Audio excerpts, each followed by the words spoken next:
कहते हैं कि कोई भी काम अगर लगातार 21 दिनों तक किया जाए तो वह हमारी आदत बन जाती है। Good morning everyone, welcome back to my channel माँ एंड जहान। आज से मैंने खुद के लिए डिसाइड किया है कि मैं अगले 21 दिनों तक लगातार सुबह के 4 बजे उठकर पढ़ाई करूँगी। आज मेरा सुबह उठने का पहला दिन था। सच बताऊँ तो जैसे ही अलार्म बजा एक बार तो मन हुआ कि बंद करके सो जाऊँ, बट इस टाइम पे मेरे लिए किसी भी कंफर्ट से ज़्यादा इम्पॉर्टेंट था उठकर पढ़ाई करना। वैसे मैं यूजुअली जब उठती थी ना तो बाहर लाइट आ गई होती थी और मैं विंडो के पास बैठ के पढ़ लेती थी, पर इस टाइम पर बाहर बहुत ज़्यादा अंधेरा था और मैं अभी लाइट नहीं ऑन कर सकती हूँ क्योंकि मैं अगर जैसे ही लाइट ऑन करूँगी तो जहान उठ जाएगा। इसलिए पहले थोड़ा टाइम तो मेरा टेबल लैम्प ढूंढने में निकल गया। एक्चुअली ये टेबल लैम्प मैंने लास्ट ईयर इसी समय के आसपास लिया था जब मेरा HP टेट का एग्ज़ाम होने वाला था। अभी मेरा पूरा फोकस NCERTs पर है, तो मेरे आज के लिए भी टारगेट्स थे कि मैं NCERT history, geography, polity class 7 के एटलीस्ट 2 चैप्टर्स कंप्लीट कर लूँ। सुबह जल्दी उठने की वजह से मेरे पास काफ़ी टाइम था, तो मैंने ऑलमोस्ट क्लास 7 की हिस्ट्री का रिवीजन पूरा कंप्लीट कर लिया और उसके बाद परचम क्लासेस से करंट अफेयर्स भी कर लिया था। और सुबह जब हम पढ़ते हैं ना तो हमको चीज़ें ज़्यादा जल्दी समझ आती है और हमारा जो कंसंट्रेशन लेवल होता है वो ज़्यादा होता है। आज सुबह में ही मैंने 2.5 घंटे के आसपास की पढ़ाई कंप्लीट कर ली थी और जब मैं किचन को गई तो इस टाइम पे मेरा मूड बहुत ज़्यादा अच्छा था और मैं अपनी मॉर्निंग को लेकर बहुत ज़्यादा सेटिस्फाइड थी। इस वजह से मेरा काम करने में भी काफ़ी मन लग रहा था। किचन में मम्मी ने पहले ही आटा गूंद लिया था और वो सब्ज़ी बनाने की तैयारी कर रही थी। यहाँ पर मैं लग गई अपने किचन के काम में। मैं आपको एक बात बता दूँ कि मैं जो ये पढ़ाई कर हूँ उसके लिए मुझे मेरी पूरी फैमिली सपोर्ट करती है। मैंने अपनी B.Ed भी ससुराल में ही की है। जब मेरा बेबी जस्ट बॉर्न हुआ था तो मेरा B.Ed फर्स्ट सेमेस्टर स्टार्ट हुआ था।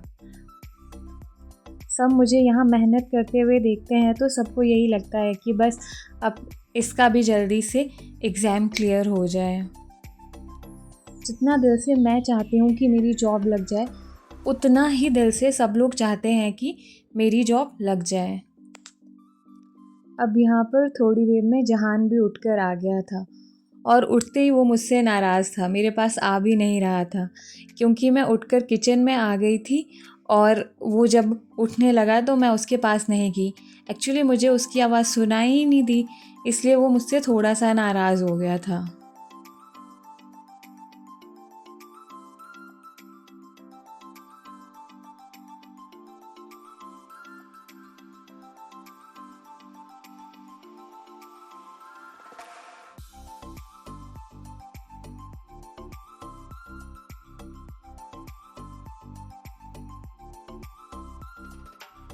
सबके ऑफिस जाने के बाद और जहान को स्कूल छोड़ने के बाद अब मैं यहाँ पर दोबारा से पढ़ने के लिए बैठ गई हूँ और यहाँ पर मैं क्लास 7th NCERT पॉलिटी पढ़ रही थी। और मैं आपको बताऊँ कि 7th NCERT पॉलिटी में ऐसा बहुत ज़्यादा कुछ नहीं दिया है कि आपको बहुत सारे नोट्स बनाने पड़े, और मैं यहाँ पर नोट्स इसलिए प्रिपेयर कर रही हूँ कि नेक्स्ट टाइम जब मुझे रिवीजन करना हो तो मुझे दोबारा से बुक ना पढ़ना पड़े।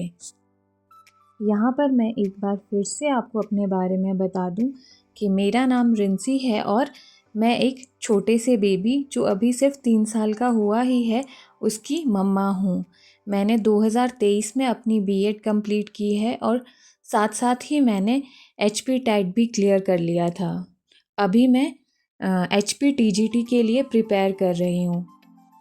हिमाचल प्रदेश में TGT की पोस्ट आज से 4 साल पहले आई थी और उसके बाद इसकी कोई भी पोस्ट नहीं आई है और अभी ये है कि बहुत ही जल्दी TGT की पोस्ट आ सकती है। तो मेरे लिए ये सिर्फ ओनली चांस है कि मैं अपना पेपर क्लियर कर लूँ। हाँ, उसके लिए मुझे बहुत ज़्यादा मेहनत करनी पड़ेगी, पर मैं तैयार हूँ। अब यहाँ पर जहान भी स्कूल से आ गया था।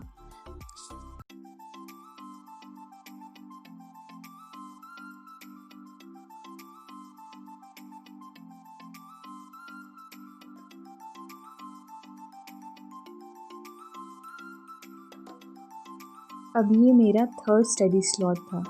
जहान को सुलाते सुलाते आज मुझे खुद भी नींद आ रही थी, पर अभी मेरे पास सोने के लिए टाइम नहीं है। दिन ख़त्म होते तक मैं बहुत ज़्यादा सेटिस्फाइड थी। मैंने अपने सारे टारगेट्स कंप्लीट कर लिए थे और उसके अलावा भी काफ़ी पढ़ाई कर ली थी। आज के लिए बस इतना ही। मिलते हैं कल। Bye bye.